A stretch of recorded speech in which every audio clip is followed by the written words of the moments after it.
Good afternoon, everyone. Time for some more cooking, isn't it? It's 3 o'clock, and today we're going to be making some sesame noodles, or we could call them peanut noodles, depending on whether or not we use peanut butter or sesame tahini in our dressing. So we'll make one version, and then we can decide whether or not you want to make it a different way. So I'm trying to adjust my lights. So I'm learning every day. When I do these videos, I'll get some feedback from different people, and one of them is my daughter, who suggested to me that there was actually a little symbol on the Facebook Live video that you could touch and it would reverse everything. So that way, when I hold up labels like this, you actually can read it and it's not backwards. Of course, I didn't know that. So like I said, I'm learning every day. So hopefully these things will get better, and I won't look like such a amateur when I'm doing the videos, but practice is good. So I see some people are on, so great. I hope you like this recipe. I really love this noodle dish because it tastes good warm or cold. You could serve it right after you make it when the noodles are still kind of warm, or you could chill it and bring it to some kind of a potluck or something. And this is a recipe that when I'm invited to people's events, potlucks, book club, things like that, this is something I would take, because the non-plant-based people never seem to think anything other than it's delicious. They don't, object to it. They think it's good. So that's one of the reasons I like to make it. It has about 3 components. It has the tofu, it has the dressing, and it has the salad, or the vegetable ingredients. You could call it a salad. I just like to call it noodles. So I'll show you the tofu. I already made a batch just because I wanted to have some on hand, because we can't spend 35 minutes waiting for tofu to cook. So some things I do have to cook ahead. Same with pasta. We can't boil pasta on the video because it's kind of boring to watch people cook. I guess I could speed everything up like those tasty videos, but mine are more, it's live. I'm doing it, as I'm talking, we're making the recipe. This is the vegetable platter of all the things that are going to be added to the noodles at the end. Some are cooked and some are raw. We'll talk about that. So I think the best thing to do is start with the tofu, because we can get it in the oven while I'm talking so you can see it progressing. Now let's see who's in so far. Carolyn, Cindy, Maya Acosta, mouth-watering, thank you. We're going to start with the tofu. Tofu is a very popular plant-based food. I get this brand of tofu. You can get it at Walmart, believe it or not. It's organic. It's a Nasoya brand, N-A-S-O-Y-A. And what's really nice about it is it's not very expensive and it's easy to get. And if you can't find this, because right now it's hard to get out to the store, you could use shelf-stable tofu, like the firm, silken, extra firm tofu if you had to, or you could get tofu at Trader Joe's, Whole Foods. There's plenty of places you can get tofu and have it brought to your house on Instacart. So that's the kind I use. And what I do is, with tofu, you have to dry it out. You have to get the water out of it. Otherwise, the tofu is just a waterlogged thing, and if you try to marinate it, it won't soak up any of the marinade and it won't have any taste. It will taste just like bland tofu, which is the reason why people don't like tofu. So to get all the water out, which is what I've already done, if I squeezed it, nothing would come out, it's pretty firm, is I used paper towels. I wrapped it in paper towels. Now, because paper towels are kind of in short supply, you might want to try using cloths. I have some of these cotton cloths as well. And if you didn't want to do that, you could buy a tofu press. So tofu presses, this is tofupresser.com from Amazon, and I don't really use it very often, but you get the picture. You put the tofu inside, and then you screw down the little things here, the screws, and then it presses it and presses it and presses all the water out. The only problem I've had with it is it will sometimes smash the tofu and make it not look very good. So I don't use the tofu press very often. And the other thing is, usually I make 2 blocks at a time, and this really only makes 1. What I like to do is the old school method, and I have a couple of old cutting boards. They're just, cutting boards I've used, and I put the block of tofu wrapped in cloth or paper towels in between these two cutting boards, and then I put the heaviest book I have, which is Bon Appetit. See, you can actually even read it, can't you? It's a dessert, huge cookbook, but it's the only one I have that's super, super, super heavy. And I put it on there, and it doesn't distort the tofu, it doesn't tear it up, but it presses all the water out. So let's see if there's any questions, just people looking in. Kathy Brown, looks delicious. I think you guys will like it, I really do. So here's the tofu. Wow, a bird just flew into the window. What I'm gonna do with the tofu is I'm gonna cut it. So to cut the tofu evenly, we have to just cut it in half. We don't have to do it this way, but this is how I get it even. I cut each half in half, and then I cut each of those halves in half. So that way I get 8 slabs of tofu. They're all pretty close in size. They may not be exact, but you know, that's a pretty cool way to get 8 slices of tofu that are the same size.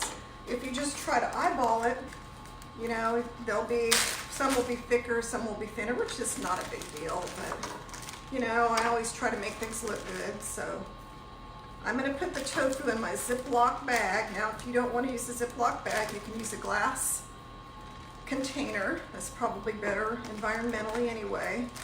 And I'll probably start doing that so as not to use up things. But basically, you want to be sure you get it flat, because we want to put the marinade on it. We want to be able to turn the marinade over, so we kind of need it to be flat. So I'm going to set it aside, and I'm going to start putting the marinade ingredients together. And this sesame tofu recipe is so simple, but I also made a different one that's not my recipe, and I'm going to tell you about it and include it in my recipe. This was posted by a woman named Tammy Perry Cockrell, and it looked so delicious. I thought, oh, I like the way that looks. I like that better than my tahini version, so I decided to try it to see if it would taste good. And it's made with peanut butter and soy sauce instead of tahini and soy sauce, and some maple syrup, which is what gives it this nice glaze. So it's not very super healthy, but it looks really delicious. So, you know, I'm going to try this and see what it tastes like. But I'm going to show you how to make the one that I always make, which is the standard one. And it starts out with some soy sauce. It starts out with 4 tablespoons of low sodium soy sauce, which is 1/4 of a cup. Yeah, it took a lot of that soy sauce. So I'm going to put that in a little container. And then it very simply just has a tablespoon of tahini. Now, I think I've showed you all this before. I use this brand sometimes. Sometimes I use Trader Joe's tahini, because this one is very liquid, and you're going to see it pour out just like a liquid. And what's cool about that is it's easy to use in a sauce, because you don't have to get out the jar of tahini. Has anyone ever got the jar of tahini out? Then you have to stir it and stir it and stir it, and it's all settled, and it's just kind of a pain. So this is very simple. It has a garlic clove, just one. So I'm just going to peel the garlic clove by kind of smashing it down with my knife. You've seen me do this before. And then this time I'm going to grate it. Find my grater. Yeah. It disappeared. Thought I had it out. Well, I'll just cut it. That's what happens when you think you're all ready for something. You get all your ingredients out and all your tools, and then when you're looking for them, they're nowhere to be found. So when that happens and you're doing something live, you can't stop everything and go start hunting around for your ingredients. So you just have to make do with what you have. I've got a piece of ginger. It's fresh ginger. Now, if you don't have access to fresh ginger, you could use ginger powder, dried ginger, or you can store your ginger in the freezer. It lasts longer, and then grate it when it's frozen. Sometimes I do that. But what I usually do with it is I put the whole knob of ginger in the refrigerator, just in the drawer, just open. I don't cover it up with anything. I put it in the crisper drawer where I keep the vegetables, and it does fine. It doesn't spoil fast. Maybe after 3 or 4 weeks it might start to develop some little areas that don't look so good. But it takes a long time, and I use a lot of ginger. So by the time it gets to that point, the ginger, you know, I've used most of it, so I don't really care. And if I see that it's kind of been there for a while and I haven't been using it, I'll stick it in the freezer. So I'm just going to cut this ginger up into big pieces so I don't have to get them mixed up in my tofu, because I left my grater in the other room, and I'm just going to put them in big chunks. Now, that's always a good thing. If you don't have any way to make it as small as you want, leave it bigger, because big chunks are easy to get out. Small chunks are hard to get out. Let's see if there's any questions. Hi everybody. Hi Glenn, my son is watching. Lauren is watching, my daughter-in-law. Hope the grandkids are watching. Phil Cognian, someone I used to work with at the Carswell prison years ago, is watching. He's thinking about plant-based food, but he's not quite there yet because, you know, he likes the other food a lot. But, you know, you never know. People can be converted. Okay, so I'm going to mix up my mixture, my tofu marinade with chopsticks, because that's what I have right in front of me. And that works. You know, sometimes that's the only tool you have, so that's what you use. So I'm going to pour it on the tofu. Oh, there's a lot of birds out today. I tried to rearrange my camera a little bit so you could see out the window. I thought you might enjoy seeing more in the background than just seeing me, because it's kind of boring. So if you see something that looks nice, maybe you won't look at me so closely. You'll see the pretty green in the background, and my flowers on the windowsill. So, okay, here's our tofu. Now, we don't have to marinate it forever. We can marinate it, I think in my recipes it says at least 30 minutes. Okay, so then once we have it marinated, let's pretend that we had it marinated for 30 minutes. We're not going to, because I want to get it in the oven. I'm going to put it on a parchment-lined baking sheet. So this is just a sheet pan with parchment paper. And that just keeps it from sticking. Now, some people don't like to use disposable products like paper. If you don't want to do that, you can use a silicone mat. They're called Silpat. And they're pretty handy because they're reusable. You just wash them. They can get kind of dirty, so you do have to wash them, and they can be kind of sticky and messy. So I have some, but I tend to use the parchment paper because I get these mega rolls of parchment paper at Costco, and I seem to always have them around. It takes a long time to use up the parchment paper, so I keep it. So I'm going to put this in the oven. I have it on 375, and I have it on the convection setting because that tends to make things look browner. So there's my 8 slices of tofu. Stick it in the oven. Now, I'll check it toward the end of the video because by that time it'll have started browning some. The next thing we're going to make is the dressing. So the dressing is, my version of the dressing has tahini in it. We could also make it with peanut butter. I'll show you the peanut butter I used for the tofu that's already made. This peanut butter has nothing in it but peanuts. It has no other ingredients, and that's why I like it. I think it has a little sea salt, but the sodium content is pretty low.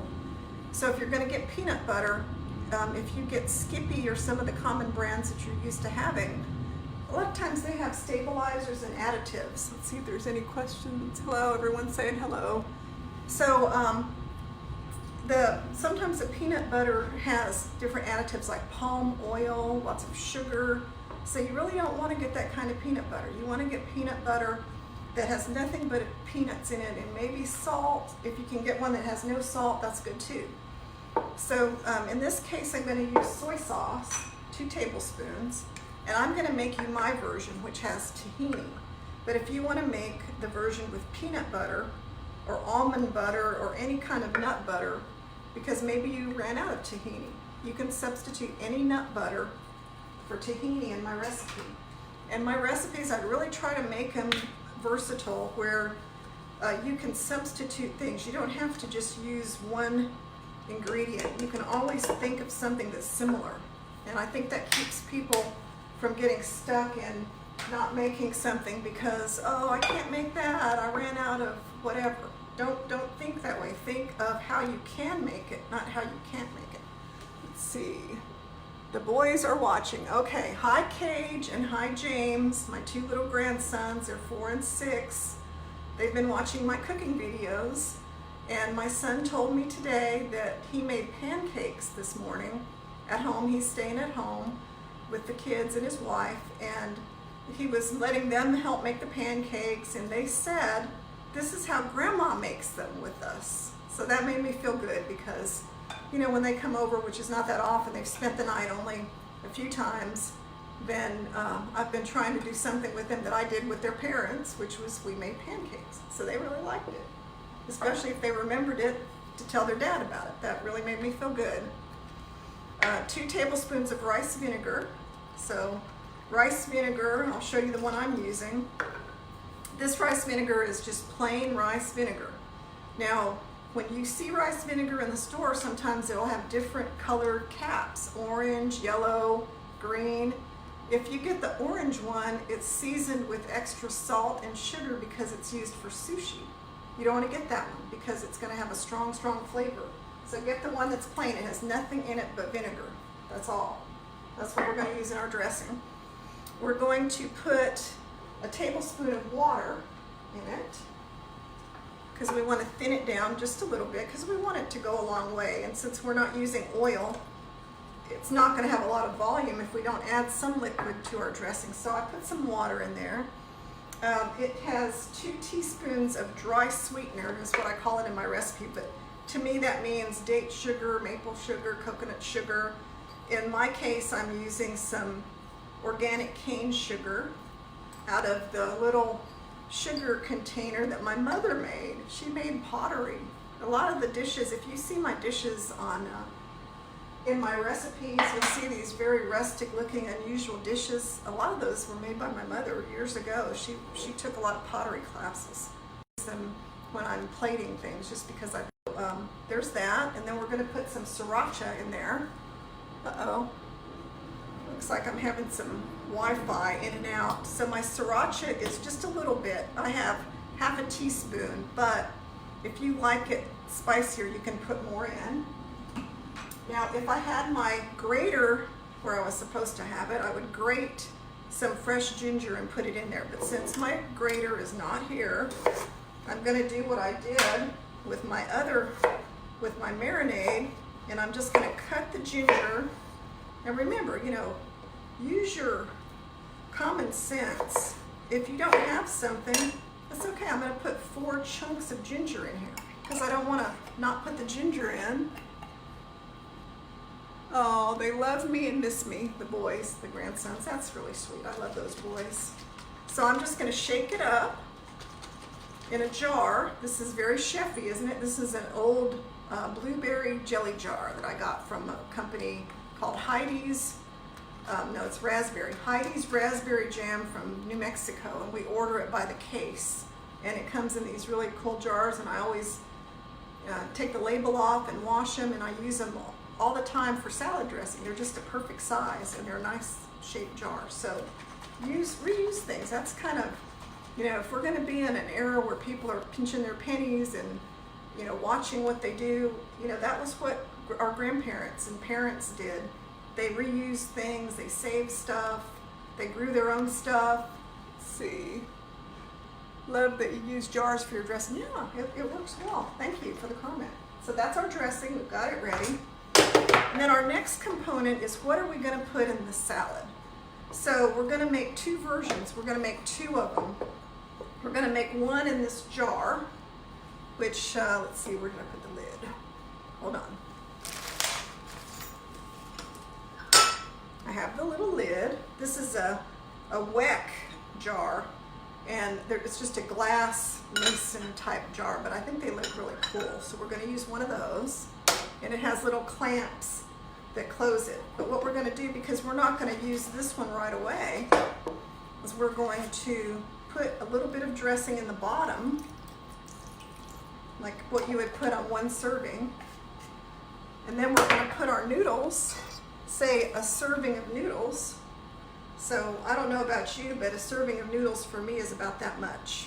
It's kind of a lot, but that's okay. I'm a hearty eater. I like to eat. So I've got my dressing and my noodles in there. And then with the rest of the noodles, we're going to put them in the big bowl, the serving bowl. Now the noodles, they're I cooked them and just let them sit. I didn't rinse them. You're not supposed to rinse noodles because you'll rinse off the part that tastes good. So, don't rinse your noodles because once we put the dressing on, they'll separate. So you don't have to worry about that. Let's see if there's any other questions. Hi,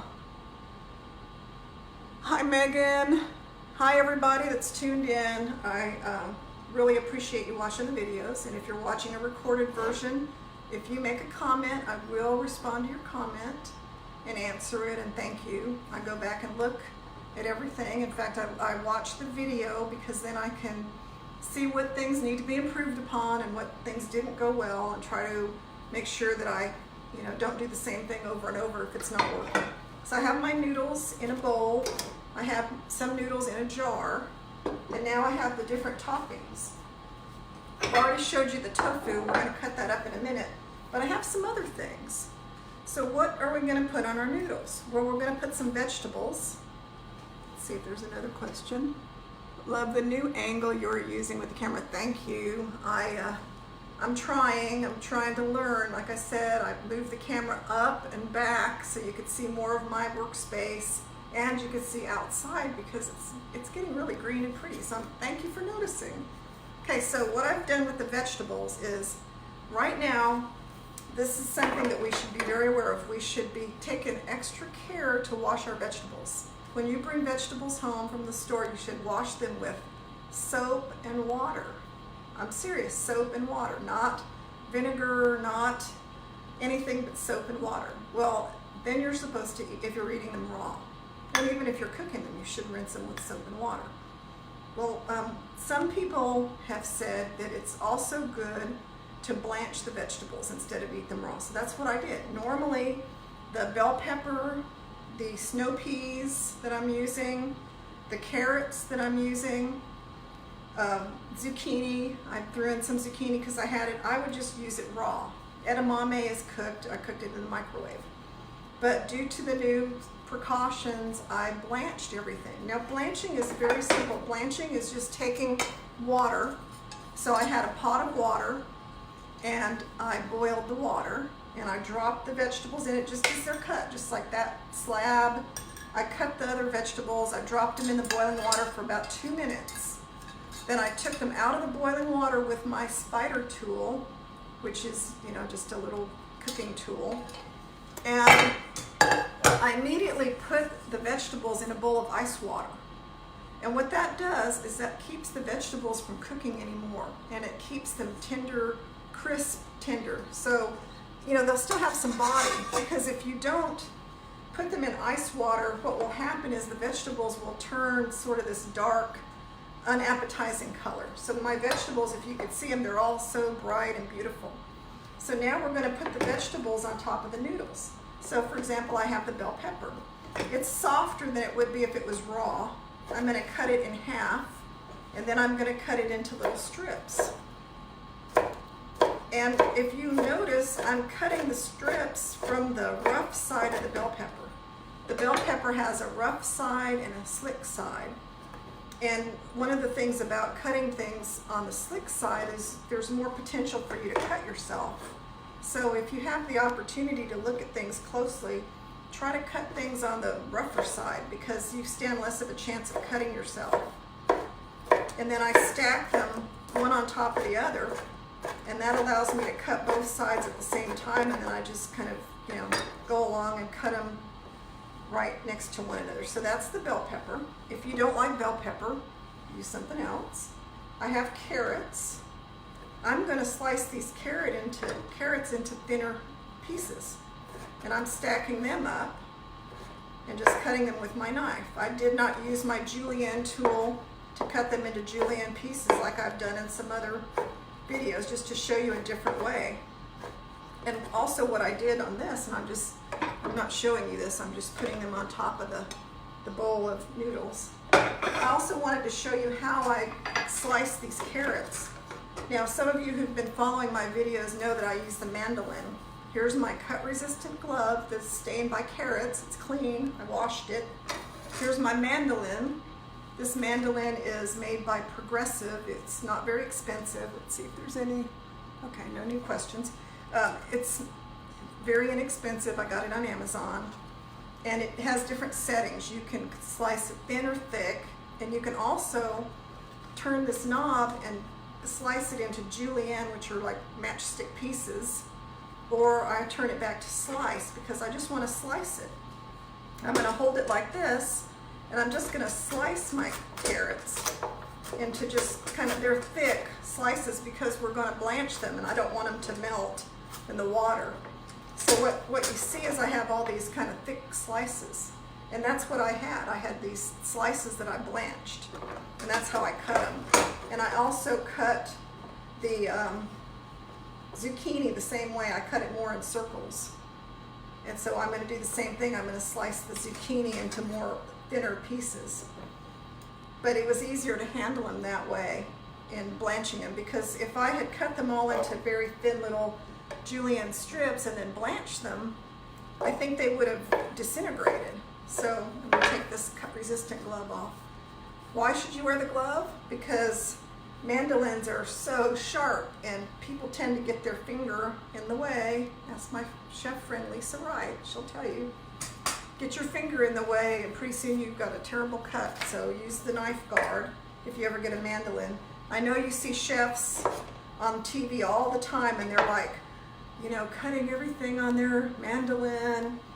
Well, let me tell you, I always start breaking out into a sweat when I see that, because I remember what happened when someone actually cut themselves. And then also I've seen people cut themselves on these programs where, you know, they got a little too close, because imagine when you're nervous, you know, and you start cutting. Okay, so I'm also putting the little cut vegetables in my jar. I have some snow peas. Snow peas are those thin snow peas you see in Asian food. These are blanched. I blanched everything all at once. I didn't do them separately. When you use snow peas, be sure and take the string off. I've taken the string off of all these, so there's nothing to show you.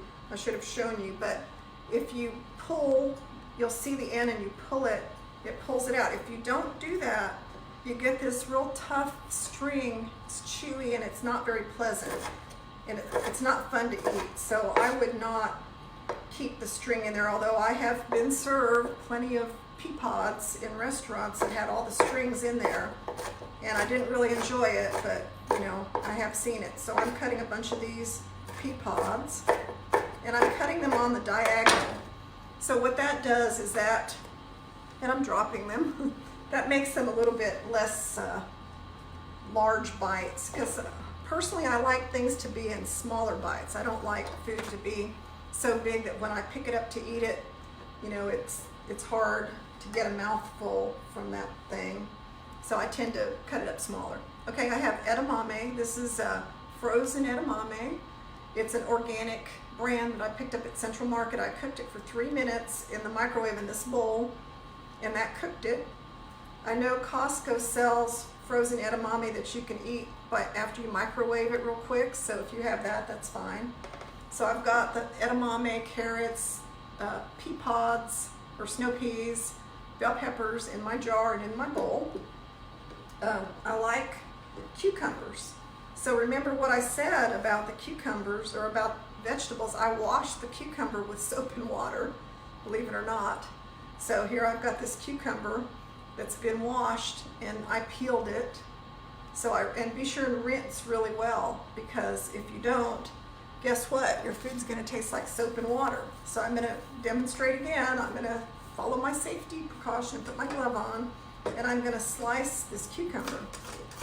And I want you to see that the thing that's nice about the mandolin is look how fast I chopped up this whole stack of cucumbers. You know, there's a bunch of cucumbers here. I hope you can see them. You know, there's a whole big pile of them, and it took me no time at all to just, you know, get the cucumber sliced. So I'm just going to try to chop them into little pieces, because I don't want that whole round of cucumber in my bite of food. So I'm just kind of chopping them up. And then I'm going to put a few here, a few in the glass jar. Then I'm going to put a few on the big bowl. So I have cucumbers. And this is a hothouse cucumber, those English cucumbers. And they taste good. They don't have as many seeds, and they're just a better tasting cucumber. Then I'm going to put some scallions. I've already chopped this one up. I have another piece here. Just a green onion. That gives it, a nice little bite. If you don't have green onions, you can use red onions or whatever you have on hand. I know right now it's kind of hard to get produce. I'm doing an experiment where I'm growing green onions in a jar where they'll kind of regrow, so you'll always have green onions on hand. So I'm working on an experiment to see how that works. Last but not least, I'm putting a Fresno chili in here. This, I used it yesterday, so I saved it. And I have, I'm just going to cut some more slices of Fresno chili. Fresno chili is sort of a mellow chili, even though it's bright red. It's not super spicy. So give it a try. You may not think you like it, but it really is very mellow. This piece is kind of thick. Not very good knife skills here, so I'm going to trim it a little bit. Okay, put that on there. All right, so I want you to see what I have here. I've got the whole wheat noodles, which let me show you what I used. You can use just any kind of whole wheat noodle. If you don't want wheat noodles and you want gluten-free, you can get gluten-free noodles, whatever you like. Or you can get Asian noodles. I just happen to have on hand in my pantry some regular whole wheat noodles. This one is the one I actually used, and it's sort of a gourmet, organic Del Verde. And it's linguine. It's not even, it's not even to be used for Asian food, but that was all they had at the store. They were out of the other thinner noodles. Let's see, someone else is on there. Love your videos. Cindy Delgado, yes, hi Cindy. Thank you guys for liking my videos. I'm actually quite tickled that anybody would even watch me, because I know that what you have access to is so much better, so thanks again. So those are the noodles that I used. I've got the noodles, I've got all the vegetables, and now we need to put our tofu on it. So I have the tofu. This is the peanut butter tofu. And in the oven, I have the oven made with the tofu made with tahini. This peanut butter tofu, I cooked at 400 degrees for about 20 minutes. I flipped it over, cooked it for about 15 more minutes, and it turned really dark golden brown. It's beautiful. And I could have put it in the air fryer and gotten it to be crunchy or harder, but I personally don't prefer my tofu to have that real hard outside. I like it to be cooked really well and have a cooked outside, but I prefer for it to have more of a chewy texture on the inside. And that's exactly what happened with this tofu. It has a really nice sort of chewy texture and not so hard. Oops, I need to put some on in my jar. Okay, so I've got a little bit in my bowl. I'll put it here now. I've got some in the bowl and I've got some in the jar. Next, we have to put our dressing on. So remember our beautiful dressing? And it's kind of thin because it doesn't have oil, so it's pretty easy to pour. If we put peanut butter in it, it would probably be a little bit thicker. But since we didn't, and I'm gonna use my hand as kind of a way to keep those big chunks of ginger from falling out.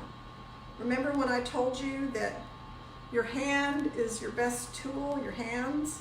Well, see, another reason. Think about using your hands now. This food is only going to be eaten here by my family, or by me pretty much. So, I didn't wear a glove, but if I was making it for other people, I would wear a food safe disposable glove. So I've got the dressing on here. Now we're not through. We have to add some other things. So I like to add toppings to my salad to give them a little crunch and even more interest. So my toppings are going to be sesame seeds. And this is a combination of white and black sesame seeds. I'm going to pour that on. Now, the sesame seeds didn't come like this mixed up. I took white sesame seeds and black sesame seeds and mixed them up. So I had both because when I make sushi, that looks really cool on the outside. I'm going to put some crushed red chili peppers because they taste good and they look good. You know, that red chili, it looks nice on stuff. And then I have some toasted sliced almonds. Oh, excuse me. It's the chili pepper got me. This is sliced almonds. I toasted them. I'm going to just put them on here. I don't have to touch them because they're in the jar. If you've been to my classes, you know I do a lot of stuff in jars. I have a whole collection of mason jars of every kind of nut, seed, fruit, spices, and then I just have to get the tray of toppings out and I'm all set to go. I don't have to go hunt for all these different things. I just have them all saved on a tray, which works out great. And then sriracha. Sriracha looks good on stuff, so I'll put some sriracha on there. I put it on my jar one too. I keep forgetting that. I've neglected my little jar over here. I'll put a little almond on there and a little sriracha. It has, now remember the one in the jar, this one has dressing in the bottom. And if you like cilantro, we could have put cilantro on here too. It's not in my recipe, but like this time of year, I have cilantro growing right outside my window here. I don't know if you can see this, but there's a little garden tower right there. And I had cilantro planted in there last year and it grew back. So now I have this beautiful cilantro right outside my patio door. So I just pick a little bit of that. It hasn't been touched by anybody, so I don't have to worry about washing it in soap and water. So here's my little jar, and these little Weck jars have metal clips that go on them, and the dressing's in the bottom. So if I wanted to take this with me to work or give it to somebody in the family, this would be a nice way to transport it. And they don't have to eat it right away. They can put it in the refrigerator, which I'll put this in the refrigerator, and hopefully my son Glenn won't eat it.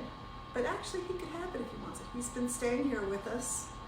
He's been isolating upstairs in our guest area.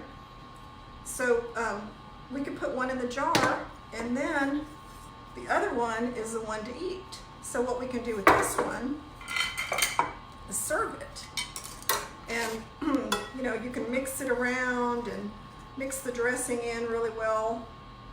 And then I like to make sure that my serving has, you know, lots of toppings on it. So it has a little bit of everything on it. So there's my beautiful plate of noodles, or noodle salad, whatever you call it. You could call it peanut noodle salad, sesame noodle salad. The tofu is either sesame or peanut tofu. This tofu is really good. So is mine, and speaking of that, let's check on mine, and I'm going to taste this. Wow, that's really good. It's got a spice kick to it too. It's delicious. All right, so here's my tofu. It's still cooking, but you can see it. It's getting this nice brown color. It's brown on both sides. And I'm going to cook it a little bit longer, but it's getting nice and puffy. And you can see it's really developing a nice color. And the outside is kind of crunchy and crispy, and the inside is firm and chewy. So then what happens is this tofu takes on a meaty kind of a texture, and that makes it pleasant to eat. It doesn't have that bland,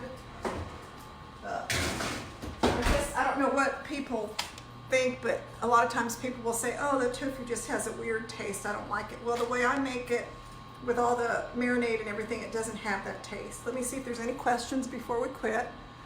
Love the beautiful colors in the salad. Julia Buttermore is watching. I bet Julia Buttermore is eating this salad because I've made it. We've had Asian classes, we've had salad classes. I've brought it to different events, and so I know my friends have probably eaten this before. and they tell me they like it. Here's the jar. So make this salad and post a picture of it. Tag me in it if you don't mind. Tell me what you think of it. If you want to make any changes to it to make it fit your taste buds, feel free to do that. You can always reduce anything that's high sodium, replace it with liquid aminos, coconut aminos that have less sodium and different things. So feel free to make changes to it. Now tomorrow is the day we're going to make waffles. So we're going to make the multigrain waffles. They're going to be delicious. And we're making them Saturday so that maybe you can make them for your Sunday breakfast. So we're going to make waffles with blueberry compote. So if you want to watch that tomorrow, same time, that's what we're going to make. But for today, we're done, and we have a delicious bowl of noodles. And as soon as this is off, I might have to taste them. So let's see if there's any questions. Nancy's watching. Paula says it looks fantastic. Hi Nancy. Nancy Sirianni. I wish you could come and see the bluebonnets. They look great this year. Someone else, Carolyn Skipper. Sounds and looks great. Yes, I really like it. I hope you guys do too. So again, thanks for watching the video. Thanks for your comments. I so appreciate everybody's feedback. And if there's anything I can do to improve the videos, let me know, because I was so happy when my daughter, Alexandra, told me how to reverse it so that you could actually read stuff. So if anyone else has any helpful hints, let's see, has anyone seen anything? Looks delicious. If anyone else has any helpful hints you want to share with me, it won't hurt my feelings.